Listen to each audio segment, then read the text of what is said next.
What is Paiements Canada? Who are we? What do we do? And how do we do it? These are all great questions, and we would love to tell you.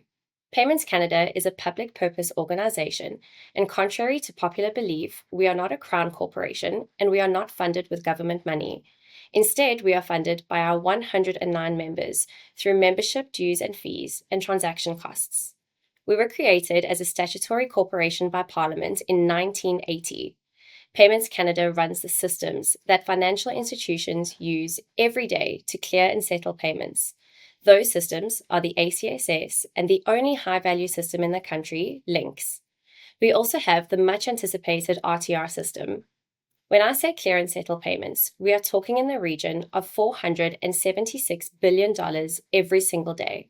That is quite a large chunk of change. As mentioned, Paiements Canada is a statutory corporation, and our mandate can be found in the Canadian Payments Act.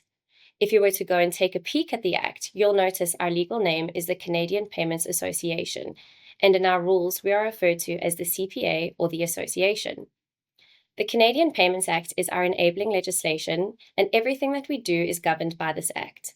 Section 5 sets out our objects and duty, and to paraphrase, we are mandated to establish and operate national systems for clearing and settlement and other arrangements for the exchange of payments, to facilitate the interaction of our systems with other systems, and to facilitate the development of new payment methods. I mentioned earlier that we are a public purpose organization, and this is pretty important because we have the duty to ensure the efficiency, safety, and soundness of our systems and to take users' interests into account. Another fun fact for those who have not yet perused our Act, a user is defined as a person who is a user of payment services but is not a member. All of our actions and everything that we do at Paiements Canada is in furtherance of our mandate. The Act also sets out all of the details regarding membership. Currently, there are two categories, being required members, such as the Bank of Canada and all other banks within Canada, and then there are entitled members. This is optional membership for entities like trust companies and life insurance companies. Membership in Paiements Canada comes with a few wonderful perks. Membership gives financial institutions the right to present payment items, the obligation to accept and arrange for settlement of those payment items in accordance with our rules and our bylaws, and to access our systems, and then to participate in committees on rules and operations. When drafting our rules or amending existing rules, we consult with members closely in order to ensure seamless operations of our payment systems. Moving on to our governance, which, as you guessed, is also found in our Act. Paiements Canada has a board of directors. The majority of our directors are independent, and this was a change that happened in 2015. When Paiements Canada was established, we had a majority member board. The board consists of an independent chair, the president and CEO, 7 independent directors, and 5 member directors. Domestic systemically important banks are represented by at least 2 and a maximum of 3 directors. Under the Act, we are required to have advisory councils, which are the Stakeholders Advisory Council, referred to as SAC, and the Member Advisory Council, referred to as MAC. We do love a good acronym here at Paiements Canada. Their purpose is to provide advice and counsel to our board, and this helps shape the payment landscape in Canada. We then have 2 regulators, the Bank of Canada and the Minister of Finance. The Minister provides policy oversight, which includes the power to disallow a rule or to issue a directive to make, repeal, or amend any rule or bylaw if it is in the public interest to do so. We work closely with the Bank of Canada in a few different capacities. Since Links and ACSS have been designated by the Bank of Canada, Paiements Canada is subject to oversight by the bank and must observe the Bank of Canada's risk management standards. We keep the bank informed of anything that could have an impact on the functioning of the systems, as unsafe payment systems could affect the bank's ability to implement monetary policy effectively. As mentioned earlier, the bank is also a member, and the bank supports settlement, as settlement in Links happens in the books of the bank. This, folks, is outside of my wheelhouse, and our Links expert, Alison, will speak more about this later on. The Act enables the board to make bylaws and rules which are binding on all of our members. When making these bylaws and rules, they are always made in line with our mandate. The Act specifically says that the board can make any bylaws and rules that it considers advisable for the attainment of the objects of the association. Our bylaws and rules are integral parts of the legal framework as they lay out the roles, responsibilities, and obligations of our members when using our systems to clear, settle, and exchange payments. We have a few different bylaws. Some are a bit more specific to our members, such as the compliance bylaw or the finance bylaw, which talks about dues and fees for members. We then have our system-specific bylaws, such as the links bylaw, ACSS bylaw, and the draft RTR bylaw. Our rule sets are also system-specific. One of the ways we achieve our duty of promoting efficiency, safety, and soundness of our systems is through our bylaws and our rules. Our compliance bylaw covers potential contraventions of our rules because compliance action can be taken in respect of any potential contravention. Our compliance team takes a risk-based approach when dealing with any potential contraventions of the rules or compliance matters in general, and we strive to work with our members in order to come up with a plan to achieve compliance. Our bylaws build on the content in the Act and typically cover details like governance and the legal framework. Our rules are also made pursuant to the Act, and they are subject to our bylaws. The current rules, as I mentioned, are system-specific, and they are aligned with the ACSS and links bylaws. Lastly, we provide supporting documentation, such as user manuals, guideline documents, and policy statements. Rules and supporting documents can all be found on our website under the Rules and Documents tab. Now that we've covered the basics of our legal framework, let's get into the exciting stuff, the systems. Sam lives and breathes ACSS, and as our resident expert, will talk all things retail batch. Thank you, Kerri. The Automated Clearing Settlement System, ACSS, Canada's retail batch payment system, began operations in 1984 with the object of updating and automating the process of clearing in Canada. Today, it remains a safe, secure, and efficient payment system that Canadians rely on. Roughly 36 million payment items are cleared through the ACSS daily. That's about one payment per person in Canada each and every day. The ACSS was designed to account for forecasted migration within the Canadian payments ecosystem to electronic processes and was built with flexibility in mind. Over the last several decades, the ACSS has seen the shift from an economy driven primarily by paper payment items like checks to a majority digital world. Several payment types are accommodated by the ACSS, including debit card transactions, which account for the highest total volume. All those quick trips to the grocery store, gas station, and coffee shop add up. Other payment types include AFT debit, also referred to as pre-authorized debits or PADs. Think of your monthly gym membership or mortgage payments that are automatically debited from your bank account. AFT credits or direct deposits represent the largest proportion of ACSS value. These include payments such as your payroll or insurance disbursements. Checks continue to be exchanged as both physical paper items as well as converted to a digital replication known as an image captured payment or ICP. Today, roughly 97% of all checks are exchanged digitally. While we continue to see a decline in check usage across the country, they still account for a significant contributor of overall value. The ACSS also clears bill payments as well as federal government payments, including Receiver General warrants, government direct deposits, and Canada Savings Bonds. As Kerri explained, the Canadian Payments Act is our enabling legislation that sets out required and eligible membership, defining the institutions that may ultimately be able to participate in the Paiements Canada systems. Specific eligibility for participation by members in each of the systems is then determined both by bylaws and rules for that system. Specific participant financial institutions, referred to as direct clearers or group clearers, participate directly in the ACSS. These participants handle the clearing and settlement of payments for their own customers, as well as for customers that maintain accounts at the other 100+ member financial institutions, known as indirect clearers. The Bank of Canada also plays an important role in establishing eligibility and defining member access to ACSS settlement accounts and loan facilities, which are required to become a direct clearer in the ACSS. At a high level, in order to become a direct clearer, you must be a member of Paiements Canada, establish and maintain a settlement account and loan facility at the Bank of Canada, and satisfy the operational requirements of the ACSS rules. Prior to 2020, direct clearers also had to process at least 0.5% of the total national volume of payment items as a risk mitigation measure. However, updates to the ACSS bylaw have allowed for this requirement to be retired. In 2022, this resulted in the first new direct clearer being added to the ACSS since its launch.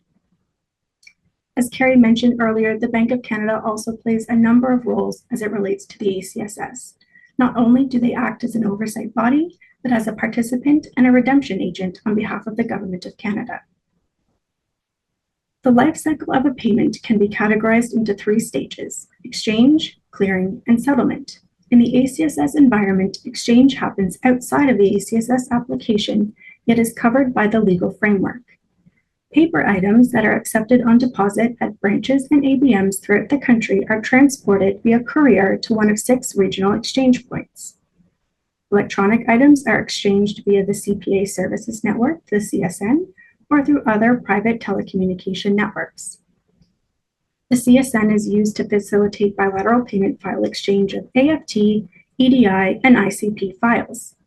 POS items can be exchanged through either the Interac Intermember Network or the Exchange Network, owned and operated by Interac and FICONEX, respectively. Following the exchange of paper and electronic payment items, direct clearers that are owed funds create manual or automated entries in the ACSS application against each other direct clearer. The ACSS is a batch total debit entry system, which means that individual payment items are batched or grouped in accordance with each eligible payment stream, and only the total volume and value of each batch is entered into the ACSS by the debiting direct clearer. Approximately 1,500 ACSS entries are made throughout the day. Each entry represents the total volume and value of all the payment items of the same stream that are included in a batch. The ACSS application calculates both bilateral and multilateral net positions, where the net positions are the ACSS clearing balances to be settled. Settlement of ACSS positions is effected through links payments to ACSS settlement accounts held at the Bank of Canada. To share more about links, I will now pass it over to Allison. Thanks, Sam. To close out our session today, I'll walk you through an overview of our high-value payment system, Links. Links is Canada's high-value payment system, a real-time gross settlement system, or RTGS for short, that facilitates the transfer of high-value, time-critical Canadian dollar payments between participating financial institutions in Canada. Note that not every member of Paiements Canada is a Links participant. Links was implemented on August 30th of 2021. It replaced our large value transfer system, the LVTS. Links is used to send a variety of large value payments. A payment could be customer initiated, such as someone like you or I paying the down payment on a home, wiring money to a relative, or it could be a business, a large corporation paying an expense or making a business deal, or even larger than that, to settle our other financial market infrastructures like our very own ACSS. Because of this, Links is critical to the Canadian economy and designated as a systemically important payment system by the Bank of Canada. To give you some context on that, in 2023, Links settled a total of 13.1 million transactions, totaling $103 trillion in value. This translates to about $410 billion and 52,000 transactions on an average business day. And this makes up approximately 92% of all Paiements Canada system value. As a real-time gross settlement system, settlement occurs immediately after the clearing of each individual payment, resulting in the instant transfer of funds in central bank dollars from one participant to another. Once settled, a payment is considered final and irrevocable.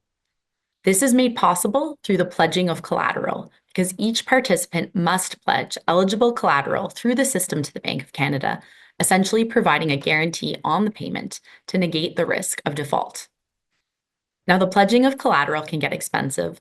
Links offers participants a liquidity savings mechanism that is configured to provide liquidity efficiency through liquidity recycling and payment offsetting. It has been designated as a systemically important payment system under the Payment Clearing and Settlement Act, and is critical to Canada's economy, not only to safely send these payments, but also as the key mechanism by which the Bank of Canada implements its monetary policy through the target of the overnight rate, also known as the policy rate. At the end of each day, Links participants have either sent out more payments than they've received or received more payments than they've sent. To balance out the payments, the Links participants can borrow money from each other in the overnight market. This is the policy interest rate that the Bank of Canada charges when they make these overnight loans. Links has a number of key players. Paiements Canada plays an active role in managing the day-to-day Links operations. We provide operational support, manage system emergencies, operational reporting, system maintenance, things like that. The Bank of Canada plays a critical dual role as both a direct participant and an oversight role. SWIFT, the Society for Worldwide Interbank Financial Telecommunications, plays a key role in providing the global financial messaging that the payment messages are sent. And of course, our Links participants. While Paiements Canada has 109 members, only 16 participate directly in Links. The participants use Links for payment processing, which requires support from operational staff, as well as cash managers to monitor their position from a credit, collateral, and risk management perspective. So not just anyone can become a Links participant. A member of Paiements Canada may, in the form and manner set out in our rules, make an application to the president to be a participant. And in order to become a Links participant, there are certain business, technical, security, and other requirements. Some of these include being a member of Paiements Canada, meeting certain technology and testing requirements. An example of that would be an applicant would need to be a member of SWIFT and be able to send payment messages through SWIFT and meet the certification tests required by SWIFT. Have a Links and intraday loan accounts with the Bank of Canada. Have agreements in place regarding the accounts, loans, and advances, and the pledging of collateral with the Bank of Canada. The president must approve the application if a member demonstrates that it's met the requirements and paid the applicable fees set out in the bylaws and the rules. Now, I mentioned that there are presently 16 Links participants, including the Bank of Canada. But it's important to note that approximately 50 non-participant member financial institutions use the services of Links indirectly, acting through a direct participant. These non-participants send and receive Links payments through a Links participant with whom they've established a non-participant relationship. Moving on to legal framework, Links is governed by several key pieces of legislation. We have a dedicated bylaw, Canadian Payments Association Bylaw Number 9, Links, as well as many rules outlined on our website detailing things like access, how to deal with emergencies, the system parameters, things like that. A compliance bylaw, the Payments Clearing and Settlement Act, which designates us as systemically important, as well as a memorandum of understanding between us and the Bank of Canada. Next, I'd like to take some time to walk you through a high-level overview of a journey of a Links payment to better understand how a participant uses Links. Here you will see the path that a payment message takes to get to its beneficiary. It starts with a payment request made by a customer. This can be an individual like you or me, a business, or another financial institution. Keep in mind that the customer's financial institution may not be the Links sending participant, but ultimately, the sending participant would send a payment message for settlement in Links using SWIFT. And this includes the full payment message details, customer name, account number, beneficiary name, account number, things like that. SWIFT then extracts a partial copy of this message, which is what we call settlement instructions, from the payment message and sends it to Links. And it's important to note here that this partial copy message does not include any personal information. It only includes the amount of the payments, which Links participant is receiving the payment in Links, and the currency, as Links only accepts Canadian dollar payments. Links then checks the settlement instructions for certain errors. For example, if the currency and the message format are correct, as well as to confirm that the sending participant has enough collateral pledged to guarantee the payment. And either it sends the settlement instruction to Links to be processed and queued for later, or it will reject the settlement instruction. Once the payment is processed, Links will issue a payment confirmation reference number, or PCRN for short, which is sent back to SWIFT, which is essentially approves the payment message and forwards the message to the receiving participant. The receiving participant will make the amount of the payment finally and irrevocably available to the payee. And again, the receiving participant may not be the financial institution of the beneficiary. It may just be an intermediary bank. I also want to note that Links was designed to support the settlement of both MT 103 and 205 and MX ISO 20022 payment messages. And finally, to close off our overview of Links, I want to emphasize again that many financial transactions and other financial systems depend on Links each day. As a result, Links is a key underpinning to the Canadian economy. There are several other key financial market infrastructures that are settled through Links. Some examples of other FMIs settled through Links include CDSX, the clearing and settlement system for debt and equity securities in Canada, CLS Bank, a global payment system for the settlement of foreign exchange transactions, which Links settles the Canadian dollar portion of these transactions, the Canadian Derivatives Clearing Corporation, CDCC, a Canadian central counterparty that clears transactions in certain fixed income securities, repurchase agreements, equity derivatives, and all derivatives traded on the Montreal Exchange, and our very own ACSS that Sam just spoke to. This concludes our overview. On behalf of the three of us, thank you so much for your time today. We hope you learned a little bit more about Paiements Canada and the role that our systems play in facilitating payments in Canada.